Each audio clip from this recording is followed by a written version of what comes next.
느헤미야는 에스라 이후로 약 13년 뒤에 이스라엘 백성들을 데리고 고토 이스라엘로 귀환했던 인물입니다. 그래서 우리가 제일 처음에 스룹바벨 1차 귀환, 2차 귀환 에스라, 3차 귀환 느헤미야, 이렇게 해서 총 3차에 걸쳐서 이스라엘 백성들이 예루살렘으로 또 이스라엘로 귀환했음을 알게 됩니다.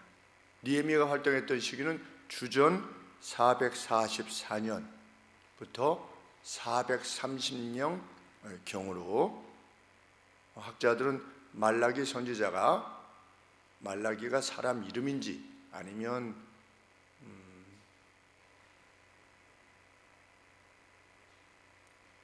어떤 내용을 총칭하는 것인지 분명히 알 수 없지만, 말라기 선지서가 이 느헤미야와 거의 동일한 시기의 기록이었다라고 이렇게 말하고 있습니다.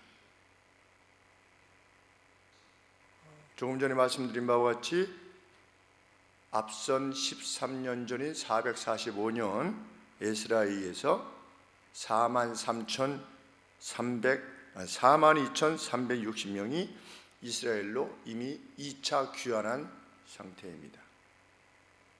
그때 느헤미야는 자신의 직임이 왕의 술관원이었다, 이렇게 밝히고 있습니다. 아닥사스다 왕이 누구냐? 알렉산더보다 더 큰 왕이었다, 세계사는 기록하고 있습니다. 이디오피아로부터 인도까지 지배했던 왕이었습니다. 알렉산더는 인도를 침공하다가 그 부하들의 반대로 회군해야만 했지만, 이 아닥사스다 왕은 인도까지 점령했던, 그리고 알렉산더는 애국까지 지배했지만 이 아닥사스다 왕은 이디오피아까지, 그 아래까지 장악했던 아주 큰 제국, 어떻게 보면 지상 최대의 제국을 이루었던 황제였습니다. 그런데 느헤미야가 뭐하는 사람이었느냐? 내가 그때 술관원이었었다 하면, 우리 요즘도 대통령 옆에 어떤 경호대장이라든지 경호실장이라든지 아니면 비서실장이라든지 이런 사람들의 권세가 얼마나 큽니까? 그런데 인도에서부터 이디오피아까지 이르는 그런 대제국의 황제의 술을 따르는, 술을 이렇게 같이 따라준다 라는 것이기보다 술을 맡은 관원이었던 겁니다. 독살이 심했던 시기에 술 관원이 되었다라고 하는 것은 왕의 신임이 얼마나 컸었던가 하는가를 밝혀주는 대목입니다.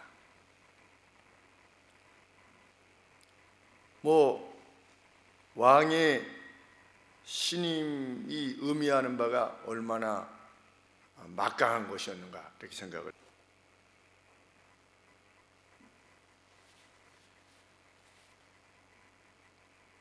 개인적으로 보면 얼마나 넉넉한 삶을 살고 있었겠습니까?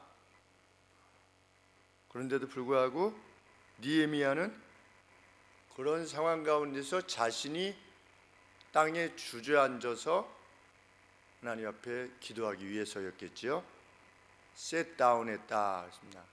앉아서 수일 동안 금식하며 울었다.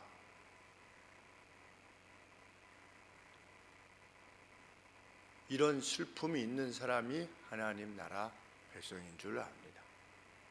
하나님 나라 백성은 자기 때문에 울지 않습니다. 정말 하나님의 백성은 자기 때문에 우는 것이 아니라 거룩한 공예를 위해서 웁니다. 그리고 성도의 교통이 이루어지지 않을 때, 그것이 망가지려 할 때 웁니다. 교회가 망가지려 할 때 울고, 교회에 속한 성도들 중에 그 누가 괴로움을 당하게 될 때 울고, 노예가 갈등이 발생할 때 울고, 총애가 갈등이 발생할 때 울고 그 가운데 괴로움이 있을 때 우는 사람이 이 사람이 하나님의 사람입니다. 20년 키스레브월 이스라엘 절기로 9월이라고 합니다. 9월에 아닥사스다 왕 제위 20년에 그가 들었던 어떤 소식 때문에 그렇게 울게 되었다. 아마 느헤미야가 자기의 친형제인 하나니와 일부의 사람들을 보냈나 봅니다. 아니면 예루살렘에서 유다 족속에 속한 그 누가 또 같이 하나니와 같이 온 것인지, 왜 그 먼 천여 킬로가 이르는 거기에 하나니가 다녀왔는지 성경이 명확하게 말하고 있지는 않지만 느헤미야가 물어본 것을 보면 그 예루살렘 상황이 어떠한가, 그리고 사로잡힘을 면하고 남아있던 이스라엘 백성들이 지금 어떤 상태인가를 물어본 것을 보면 어떤 목적을 가지고 하나니가 갔다가 온 것이 분명합니다. 그런데 무슨 소식을 들었습니까? 포로됨을 면하고 남았던 사람들이 큰 괴로움과 수치 가운데 있었다. 니네가 믿는 여호와 하나님 그 정도야? 라고 하는 큰 수치 가운데 있었다. 예루살렘 벽은 다 무너졌고 성문들은 다 불탔다는 보고를 듣습니다. 13년 전에 누가 돌아갔는데요? 에스라가 돌아갔습니다. 4만 몇천 명의 성도들이 이끌고 돌아갔는데 지금 13년 뒤의 상황이 이런 상황인 것입니다.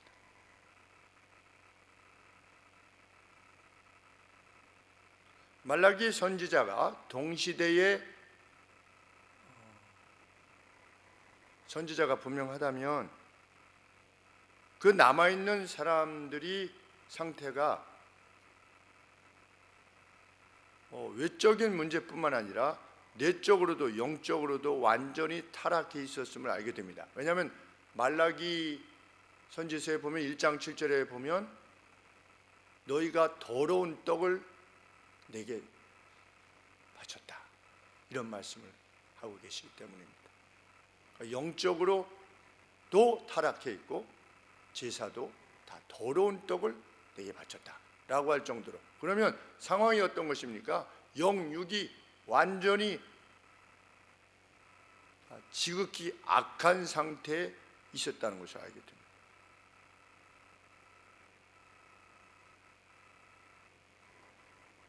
이 소식을 듣고 느헤미야가 땅에 주저앉아서 수일을 금식하며 우는 것입니다. 나중에 왕이 그 얼굴을 볼 때 너 얼굴 왜 그러냐 라고 할 정도로 하나님 앞에 자기를 낮추고, 남의 일 때문에 금식해 본 적이 있는 것인지 우리는.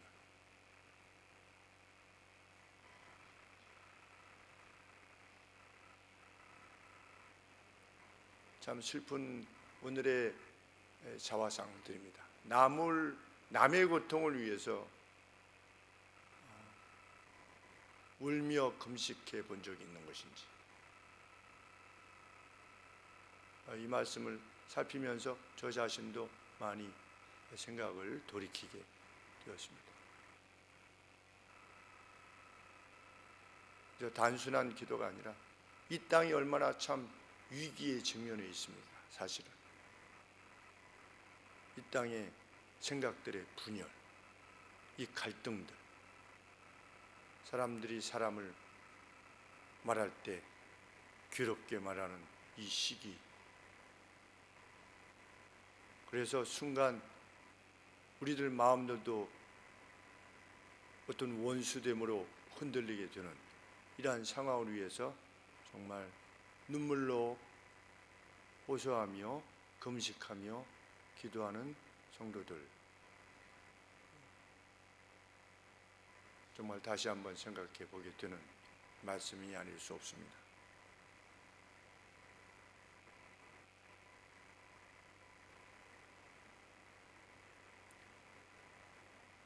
우리가 누구를 위해 기도할 때 아니면 어느 공동체를 위해서 기도할 때 그 공동체나 그 개인이 하나님의 말씀을 준수하지 않고 죄악 가운데 계속 있을 때에도 불구하고 우리는 기도할 수 있는가? 우리 생각은 무엇입니까? 누가 어떤 공동체나 아니면 그 개인이 괴로움을 당하는데 그 괴로움이 그들의 죄의 결과인 것입니다. 그런데 내가 그들을 위해서 기도하는 것이 과연 유효한가? 그들은 자기 여전히 빠져나오지 않은 그들의 완악한 죄, 하나님 앞에 더러운 떡을 드리는 그 가운데서 하나님의 징계하심으로 그 징계를 받는 가운데 있는데도 불구하고 내가 그들을 위해서 기도하는 것이 유효한가? 라고 하는 생각을 하게 됩니다. 그런데 느헤미야의 기도를 보면 우리가 기도할 수 있음을, 그러한 개인과 여전히 죄를 짓는 개인이나 공동체를 위해서 기도할 수 있는 이유를 찾게 됩니다. 느헤미야가 무엇이라고 기도하고 있냐면 5절 말씀에 가로되 하늘의 하나님 여호와 크고 두려우신 하나님이여 누구에게 언약을 지키시며 주를 사랑하고 주의 계명을 지키는 자에게 언약을 지키시며 긍휼을 베푸시는 주여 간구하나이다. 주를 사랑하고 주의 계명을 지키는 자가 누구입니까? 누구입니까? 자기 자신입니다. 그의 기도를 들으시는 주여 간구하나이다. 진정 용기를 주는 기도가 아닐 수 없습니다. 느헤미야는 분명 남아있던 이들이 또 먼저 귀환했던 이스라엘 백성들의 영향이 미미했다라고 하는 것을 알고 있었습니다. 왜? 6절 말씀해 보시면 이제 종이 주의 종 이스라엘 자손을 위하여 주야로 기도하오며, 그 이스라엘 자손은 어떤 자손입니까? 아직도 하나님 앞에 더러운 떡을 드리는 그러한 자손입니다. 그런데 그러한 자손을 위하여 주야로 밤낮으로 기도하오며 이스라엘 자손의 주 앞에 범죄함을 자복하오니 주는 귀를 기울이시며 눈을 여시사 종의 기도를 들으시옵소서. 나와 나의 아비집이 범죄하여 주를 향하여 심히 악을 행하여 주의 종 모세에게 주께서 명하신 계명과 율례와 규례를 지키지 아니하였나이다. 대신 지금 죄 사함을 위하여 하나님 앞에 고백하고 있는데 5절 말씀에 주를 사랑하고 주의 계명을 지키는 자에게 언약을 지키시며 긍휼을 베푸시는 주여 간구하나이다. 내가 주를 사랑하며 주의 계명을 지키는 자기의 하나님 앞에 이렇게 간구합니다. 우리의 죄를 용서하여 주시고 그들의 죄를 용서하여 주시옵소서. 자복하오니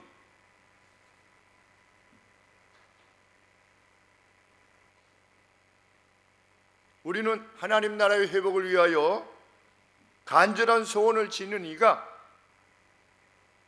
현재의 죄악에도 불구하고, 그들의 현재의 죄악에도 불구하고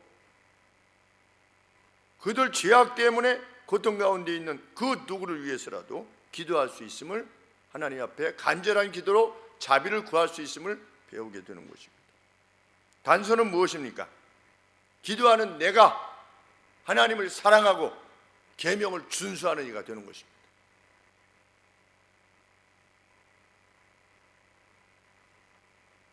야고보는 교회의 지도자를 청하여 병이 있을 때 기도를 요청할 것을 권하면서 무엇이라고 그 이유에 대해서 말했습니까?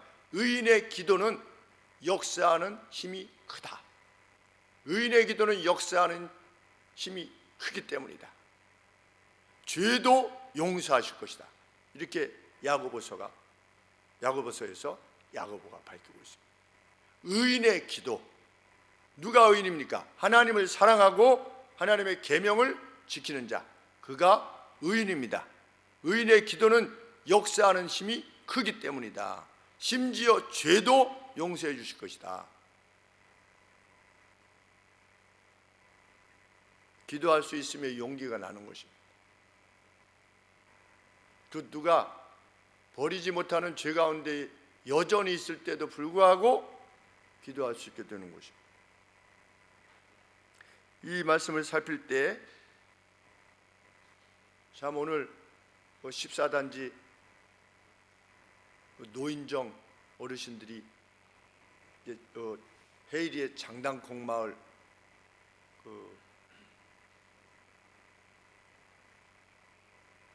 거기 사장님께서 14단지의 주민이신데 1년에 한 번씩 어르신들을 그냥 무료로 이렇게 대접하는 일을 하시는데 참 귀한 분이라 이런 생각이 들었습니다. 월요일 날 회의하면서 목사님 오실 수 있으시지요? 이렇게 그래서 제가 장당콩 먹으러 굳이 거기까지는 그래서 아유 시간이 어떻게 될지 잘 모르겠습니다. 이렇게 했는데 왜냐하면 이제 일반 분들은 목사는 늘 시간이 있는 줄 압니다. 이게 설교 시간 때만 이렇게 성경을 딱 펴고 이렇게 그냥 성경을 딱 펴면 설교가 나오는 줄 알고 계시기 때문에 대부분 그렇습니다.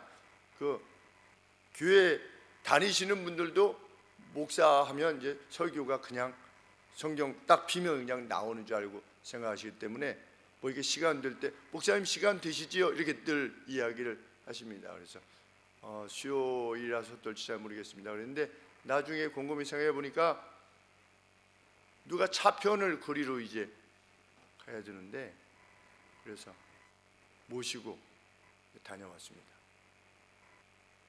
그런데 7분을 모시고 갔다 왔는데 우리 차로 한 25분 정도 이렇게 가져가셨는데 굉장히 고마워하시더라고요.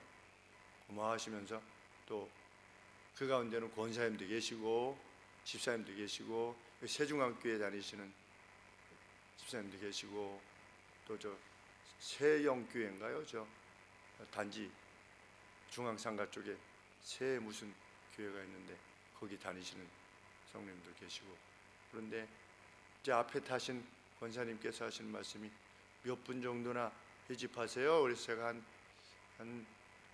다 합쳐서 한 100분 정도 이렇게 100명 정도 출석합니다. 이렇게 했더니 아유 요새 100명 정도 모이면 정말 귀한 일입니다. 이렇게 말씀을 하세요. 그러면서 이제 당신께서 알고 계시는 그 교회 개척하신 교회들이 성도들이 이렇게 여의치 않아서 수가 여의치 않아서 목사님들이 매우 어려움을 겪고 있다는 것을 말씀하시는데 제 마음이 어떤 생각이 들었냐면 누군가 우리 교회를 위해서 기도하셨기 때문이다. 그런 생각을 하게 되었습니다.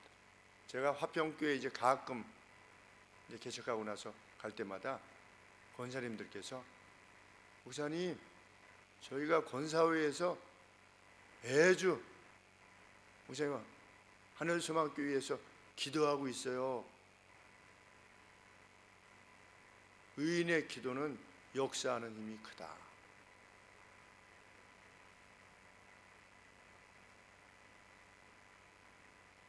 그리고 뭐 다른 분들도 그렇게 하셨겠지만 부모님들은 또 오죽 기도하셨겠나. 권사님들이셨던 할머니들께서는 또 얼마나 기도하셨겠나 하는 생각을 하게 됩니다. 그리고 개척 초기에 새벽기도에 나오셨던 그 8분의 성도님들 저희 교회에 출석하시지는 않지만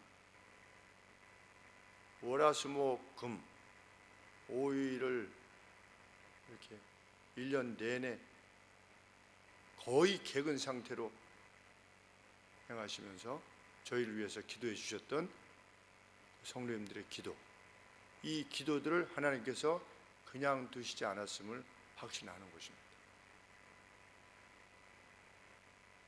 왜냐하면 이 이스라엘을 위해서도 이 이스라엘 위해서도 하나님께서 느헤미야의 기도를 들으셨기 때문입니다.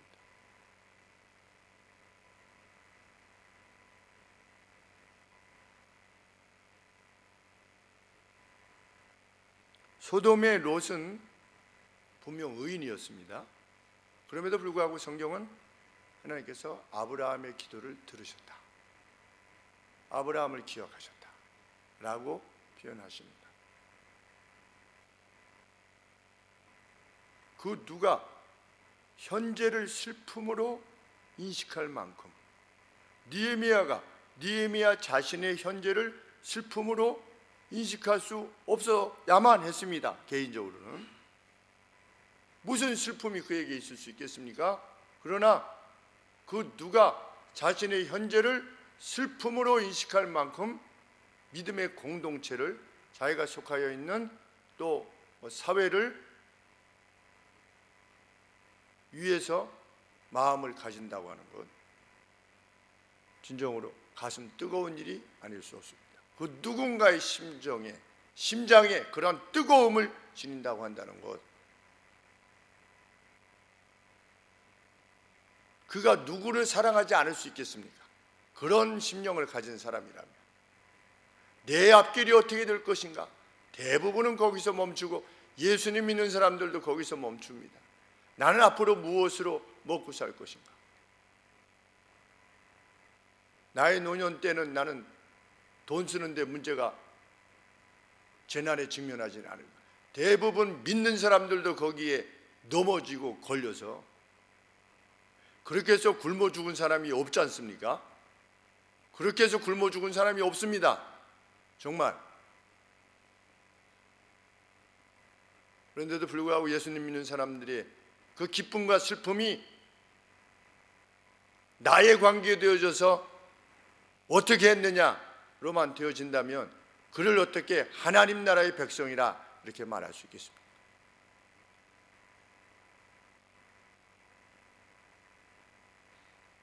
제가 오늘 우리 현이가 우리 가족 단톡창에 그 1년 선배, 대학교 1년 선배, 축구부 같이 했던 선배 글을 올렸는데 마음에 깊은 감동이 있었습니다. 잘 기억은 안 나지만 영원히 페이스북에 그대로 옮겼는데 제일 마지막 말이 정말 그 목사님의 아들이라 정말 가난 가운데 살아갈 수밖에 없었던 그런 날들을 보내고 이제 동산고등학교 체육 선생님이 되어서 이제 반절 갚았대요. 빚을, 이제 학자금 빚을.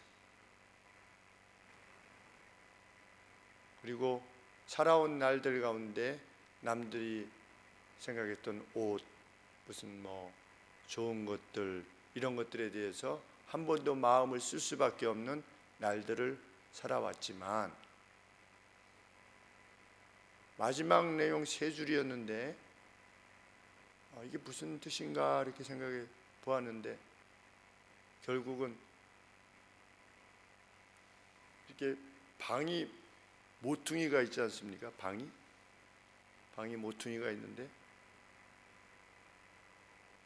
단지 누구도 방을 갖게 되는데 부자든 가난하든 모퉁이를 갖게 되는데 단지 모퉁이 이 길이가 짧으냐 기냐의 차이지 누구도 모퉁이는 가지고 있다.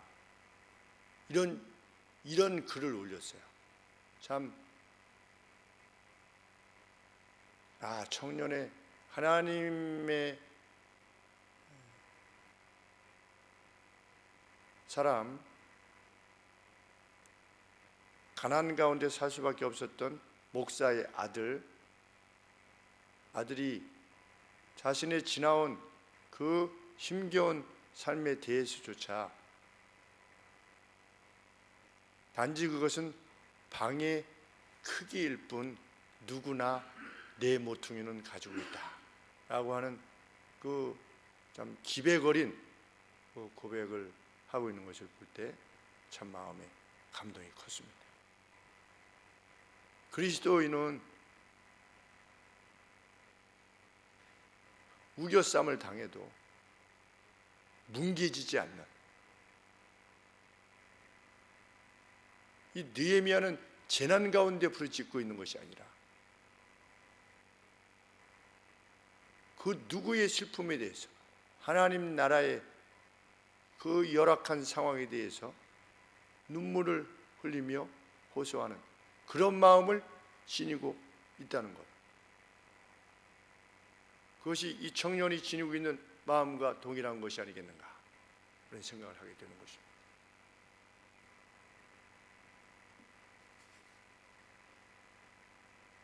느헤미야는 자신이 이렇게 기도할 수 있었던 그 근거는 하나님의 말씀입니다. 이렇게 하나님 앞에 하나님의 약속을 회고시키고 있습니다. 무엇이라고? 9절 말씀에 8절 9절에 옛적에 주께서 주의 종 모세에게 명하여 이렇게 말씀하시지 않았습니까? 뭐라고? 만일 너희가 범죄하면 내가 너희를 열국 중에 흩을 것이다. 그러나 만일 내게로 돌아와서 내 계명을 지켜 행하면 너희 쫓긴 자가 하늘 끝에 있을지라도 내가 거기서부터 모아 내 이름을 두려고 택한 곳에 돌아오게 하리라 하시지 않았습니까? 이제 청컨대 기억하옵소서, 리멤버하옵소서.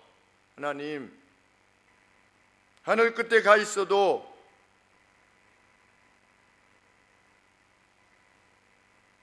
내게로 돌아와서 내 계명을 지켜 행하면 너희 쫓긴 자가 하늘 끝에 있을지라도. 지금 느헤미야는 우리가 이제 가야 된다는 겁니다. 가서 어떻게 해야 됩니까?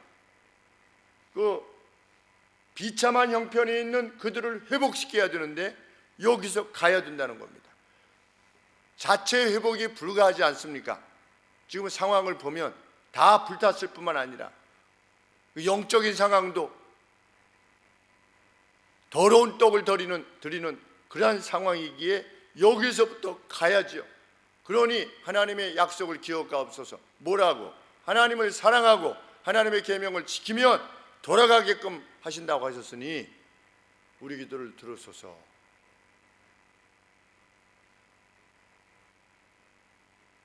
성도의 기도는 변하지 않는 하나님의 약속에 근거한 하나님께로의 호소입니다. 하나님 이렇게 말씀하시지 않았습니까? 라고 우리가 기도해야 되는 겁니다. 주께서 정말 의인을 악인과 함께 멸하시려 하시는 겁니까? 누구한테? 하나님한테. 누가? 아브라함이. 하나님께서 의인과 악인을 같이 멸하시는 것이 이게 맞습니까? 이렇게 하고 있는 겁니다. 왜? 하나님의 본질은 그러실 수 없다는 것을 아브라함이 알기 때문에 하나님의 본질을 들어서 하나님 앞에 호소하고 있는 것입니다. 주께서 이같이 하사 의인을 악인과 함께 죽이심은 불가하오며, 이거 안 되는 일입니다. 의인과 악인을 균등하게 하시는 것 안 되는 일입니다. 왜? 하나님은 그런 하나님이 아니시지 않습니까? 라고 하나님 앞에 호소하는 것입니다. 아브라함은 하나님을 압박합니다. 어떻습니까? 압박같이 여기지 않습니까? 호소 같지만 한편으로는 또 압박같이 여겨집니다. 하나님께서는 압박을 받아들이십니다. 왜? 의인을 악인과 함께 멸하실 수 없은 것이 하나님의 본질이기 때문입니다. 그래서 받아들이시는 겁니다. 우리는 하나님의 약속을 잘 찾아내야 됩니다. 성경 내에서 하나님이 약속하신 것들을 잘 찾아내야 돼요. 그리고서 그 약속을 근거로 하나님 앞에 호소하고 하나님을 막 압박해. 하나님이 이렇게 하신다고 하지 않았습니까? 누가 병들면 어떻게 해야 됩니까? 하나님의 약속을. 누가 병이 들었어요. 뭐 성경에 뭐라고 말씀하고 있습니까? 교회 장로들, 거기서 말하는 장로는 요새 말하는 장로가 아니라 요즘은 목사에 해당되어지는 어떤 장로를 말하는 것입니다. 교회 장로들을 청하여 어떻게 해라? 기도해라. 그런데 요즘 누가 그렇게 합니까?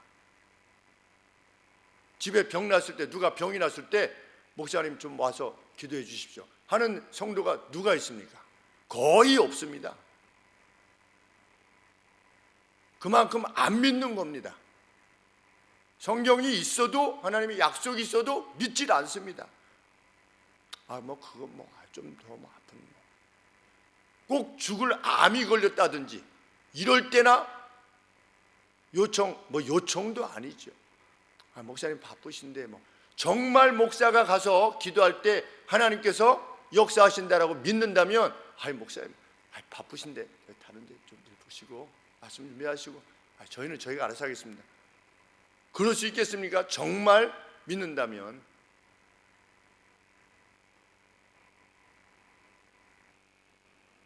그만큼 믿지 않는 것입니다. 전문가는 믿어도 하나님의 약속은 믿지 않는 겁니다. 정말 믿지 않는 것입니다.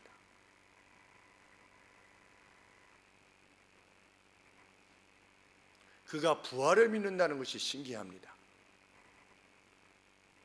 기도할 때 병을 낫게 해줄 수 있다라고 성경이 언급하고 있는데 그거는 믿지 않는데 예수님의 부활은 믿는다. 이게 가능한 일입니까? 참 쉽지 않은 일입니다. 그럼 무엇만 믿는가? 예수님의 부활만 믿는가? 더 어려운 것을 믿을 수 있는가? 실상 쉽지 않은 것입니다.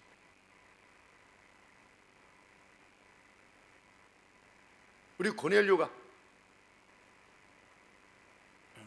아니라 그 백부장이 예수님께 주님이 제 이 지붕 안에 들어오시는 것을 제가 용납할 수 없으리만큼 저는 미천한 존재입니다 라고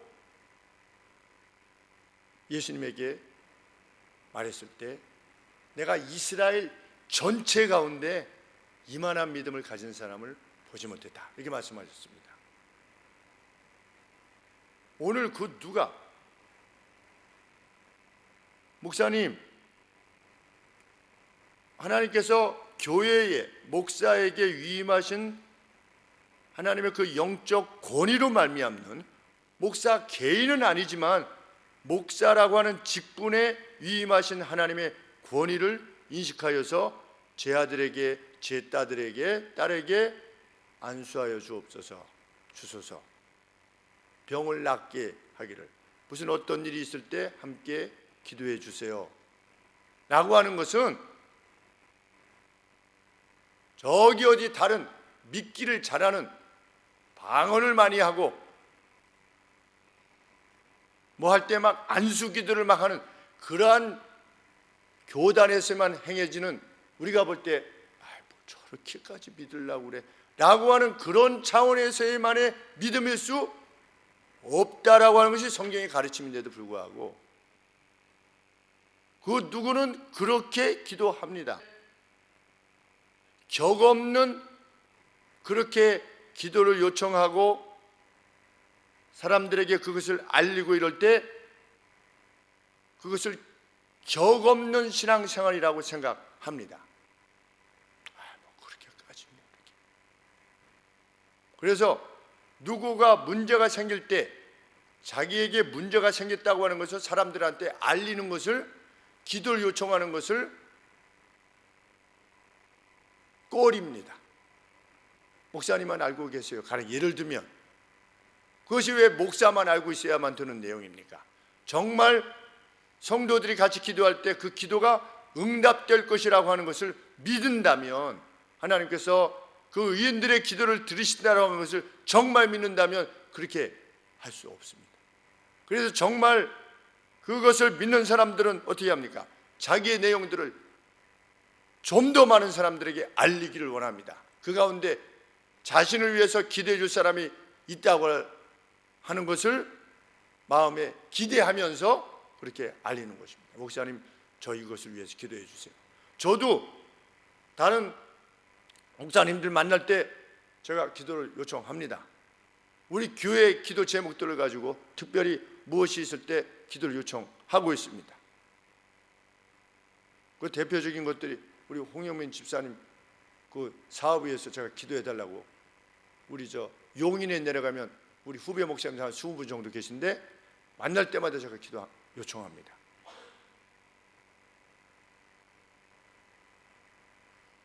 근데 집사님이 그 산업이 일어나면 우리 저 밥 먹는 거 한 달에 한 번 밥 먹는 거야 뭐 틀림없이 얘기해 줄 테니까 일단 제대로 그 집사님이 여간에 이렇게 해서 그게 일어나면 선한 사업에 힘쓸 뿐이니까 그 틀림없으니까 일단 기도해 달라고 그렇게 제가 요청하고 있습니다.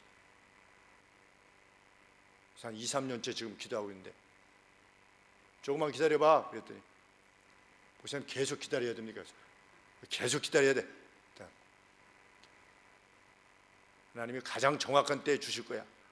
그럼 우리 먹고 끝나고 나서 샤워하고 이런 거는 아무런 문제가 되지 않을 테니까 여간에 기도하고 있으라고.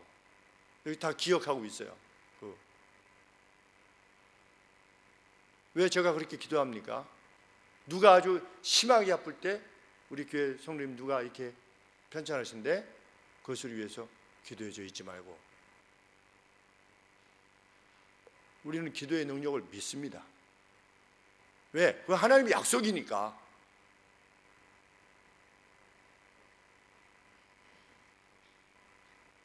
너희가 내 안에 거하고 내 말이 너희 안에 거하면 이게 무슨 뜻입니까? 주께서 뜻하시는 방식으로 행하는 그러한 표정이 너희 안에 있다면, 너희가 나를 사랑하고 내 계명을 지킨다면 무엇이든지 구해라. 그리하면 이루리라. 요한복음 15장 7절 말씀입니다. 너희가 내 안에 거하고 내 말이 너희 안에 거하면, 주님의 말씀이, 주님의 요청이, 주님의 명령이 너희 안에 거하면, 너희 안에 살고 있다면, 내가 너희 안에 살고 너희가 내 안에 살고 있다고 하는 것이 분명하다면 무엇이든지 원하는 것을 구해라. 그럼 내가 들어주마. 이 주님의 약속입니다.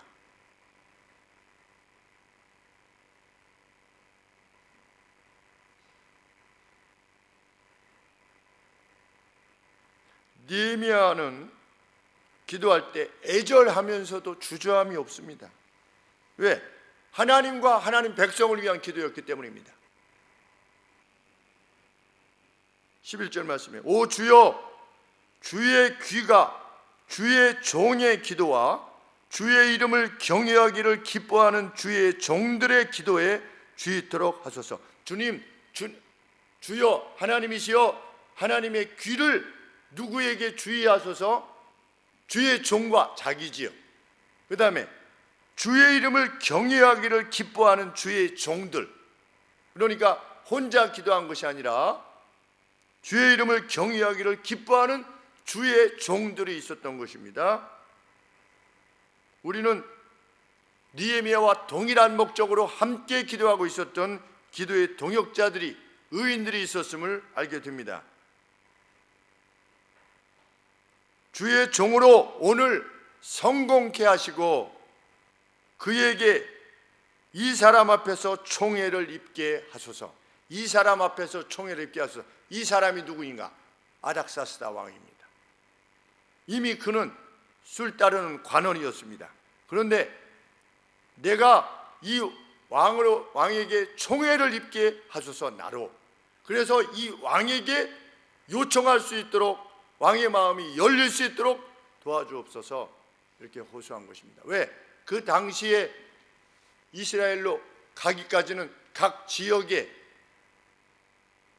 어떤 총독들이 있고 다 민족이 다르고 언어도 다르고 풍습도 다르고 지배하는 그 내용도 다른데, 이것을 극복하기 위해서는 황제의 어명이 있어야 되기 때문입니다.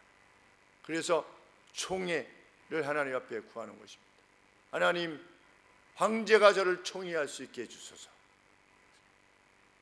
참 어떻게 보면 얼마나 우스운, 그게 만약에 바뀌어가지고 개인을 위한 기도라면, 하나님 나 이거 잘 먹고 잘 살아야 되는데 대통령이 나를 총애하게 해주소서, 왕이 나를 총애하게 해주소서.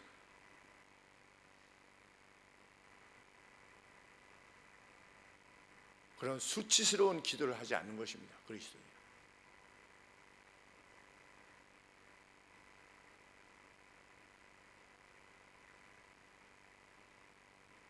분명 이 기도가 이루어지면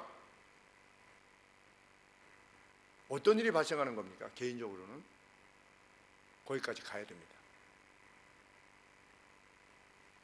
그 문명의 중심지를 놔두고 수산, 이라크, 메소포타미아 문명, 그 중심적인 거기도 그 전역을 다스리는 황제의 궁, 얼마나 참 호화롭고 지금도 그 터가 남아있다고 그러는데 최고의 최고 오래된 터라고 하는데 그 터만 봐도 그 권세가 어떠한 것인가를 드러내 줄 수 있는 그곳에 살고 있던 그가 어떻게 하는 겁니까?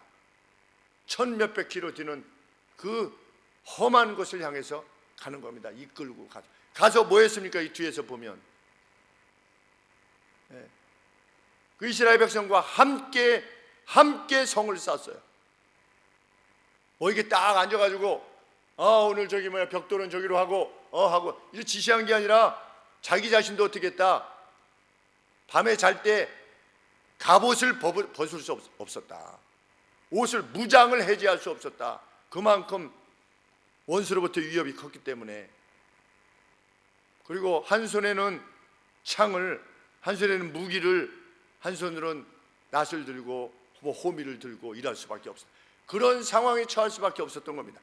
가서 그 보니 이스라엘 사람들이 어땠습니까? 그 마음이 그 누가 너희가 쌓는 성은 여우가 올라가도 무너지겠다 이렇게 하니까 그 쌓던 사람들이 낙심해가지고 그런 사람들을 다시금 어떻게 합니까? 막 격려하여서 이렇게 해야만 되는, 그렇게 해야 될 필요가 뭐가 있습니까? 그냥 황제의 술 따르는 관원으로 일생 잘 먹고 잘 살고 권세를 누리며 사는 것이 그 보통 인간의 그 삶인데 거기서 하나님이 섬기면 되잖아요. 거기서 하나님께 경배하고 자기가 개인적으로. 그러나 하나님 나라의 백성은 그렇게 할 수 없는 것입니다. 성도의 교통을 믿사오며 거룩한 공예를 믿사오며 거룩한 공예가 괴로움 당하는 것을, 죄 가운데 있는 것을 견디할 수 없는 것입니다. 그래서 오늘 그 누가 하나님 백성이 분명하다면 교회 내의 성도들의 삶을 살필 수밖에 없는 것입니다.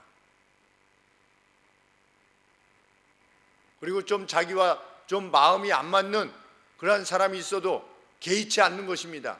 그것이 성도의 하나됨을 막아서지 못하게 하는 것입니다. 원수 마귀와 싸우려 하는 것입니다.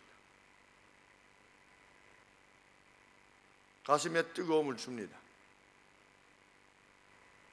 느헤미야뿐만 아니라 그 뜻에 같이 동참했던 성도들이 있음을 인하여서 가슴이 또한 뜨거워집니다. 보이는 전망이 어떠해도 우리는 하나님 나라를 위해서 기도할 수 있습니다. 오늘 우리가 현역으로 일하고 있는 바가 무엇이든 나를 통해서 역사해 주시기를 하나님 옆에 구할 수 있게 되는 것입니다. 그것이 멋져 보이기 때문이 아니라 그 일이 그만한 가치를 지닌 것이기 때문에 하나님의 백성은 기도하는 것입니다. 만일 기회를 주십시오 하나님, 저에게 이제는 다 늙어서 무엇을 더 할 수도 없습니다 라고 말하는 것이 아니라 지금도 기회를 주십시오 하나님, 마포에서 휴지를 주시던 권사님, 내가 지금 할 수 있는 일은 휴지를 주어서라도 가난한 사람을 돕기 위해서. 제가 그 행색을 보면 그 권사님 자신도 가난해 보이셨습니다, 사실은. 그런데 그 권사님이 내가 지금 할 수 있는 일은 80여 세의 권사님께서 85세도 넘으신 권사님이 조그만 손 카트를 가지고 다니시면서 내가 이것을 모아서라도 돈을 모아서 가난한 사람을 돕기 위해서 나는 움직일 것입니다 라고 하셨던 것을 기억하게 됩니다. 그 권사님으로 인하여서 주의 은총을 입었던 이들이 일생 동안 85년의 생애 그 권사님으로부터 참 받게 되었던 하늘의 유익이 얼마나 많은 사람들을 복되게 하고 그저 한 번 만났던 목사에게도 그 깊은 감동을 주신 분이라면 그 교회가 얼마나 그 권사님으로 말미암아 참 기쁨과 감사에 차게 되었을까 하는 생각을 해볼 때 그때도 가슴이 뜨거웠습니다. 우리도 그 어떠한 지극한 가치를 위한 일에 오늘의 현재에 개의치 아니하고 하나님 옆에 기회를 구하는 우리가 되기를 원합니다. 그럴 때 하나님께서 그 기도를 들으시는 분이 과연 어떤 분이신가를 우리에게 다시 한번 드러내실 것입니다. 그래서 우리는 할렐루야 하게 될 것이며 그 성도들이 성을 다 짓고 나서 외쳤던 그 기쁨의 소리가 먼 곳까지 들렸다라고 여기 성경에 기록되어 있는데 함께의 그 기쁜 노랫소리가 이 교화 지역에 온정 지역에 널리 퍼지게 되기를 소원합니다. 기도하겠습니다. 하나님 아버지, 저희들 위해서 기도합니다. 우리 이 시간에 한번 나라를 위해서 기도합니다. 정말 어디로 가고 있는지 참 뜨거운 마음으로 하나님 앞에 호소하는 아버지, 갈등과 나님을 막아 주시옵소서. 특별히 정치 지도자들에게 하나님 마음의 감동을 허락해 주시고 성령의 저항할 수 없는, 저항이 불가한 그 감동 하나님 허락해 주셔서 국회의원 중에 100명이나 되는 사람들이 크리스찬이라고 자기를 말하고 있는데 하나님, 그들이 하나님 옆에 온당히 서서 마땅히 하나님의 선하신 가치를 쫓아 정치할 수 있도록 하나님 도와주시옵소서. 더 악한 곳으로 향하지 않도록 도와주시고 또 이 땅의 경제를 주님 회복시켜 주시옵소서. 우리 사랑하는 자녀들 준비한 모든 날들 잘 발휘할 수 있는 그러한 삶의 터전을 허락하여 주시옵소서. 우리 합심해서 함께 간절히 기도하겠습니다.